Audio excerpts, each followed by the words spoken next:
In today's video, I'm going to teach you how to redirect a URL to another URL in WordPress with intervals and without plugins but codes. We'll do this right inside the WordPress site editor, so you don't need to install anything. First, open your site editor and load the home template you want to modify. Give it a second to render. Once you're in, click into the top area of the template to reveal the block controls. You're looking for the spot where you can add a new block.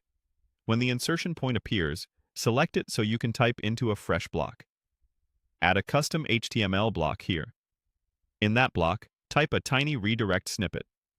For example, to wait 3 seconds before sending visitors to a new URL, you can use that 3000 value is milliseconds, so change it to match the delay you want. If you immediately want the redirect, you can lower it to 0. If you want 5 seconds, use 5000. After typing, confirm your destination by making sure the URL is correct. If the editor suggests a link for your destination, click it to ensure it's clean and properly formatted.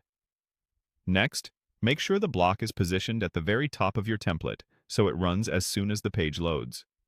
Use the block's toolbar to select it, then move it up until it's the first thing in the structure.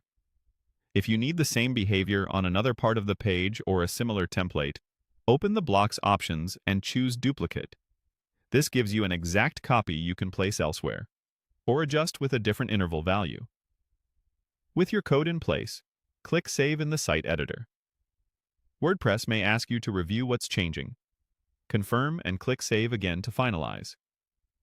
When you're ready to make the change live, click Launch to publish.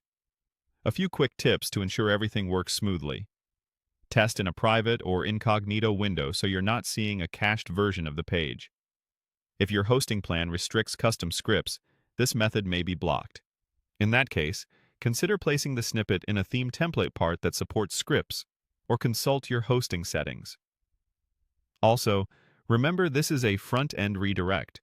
For SEO or permanent moves, a server-side 301 is ideal, but this code method is perfect for timed redirects, temporary campaigns, or maintenance pages.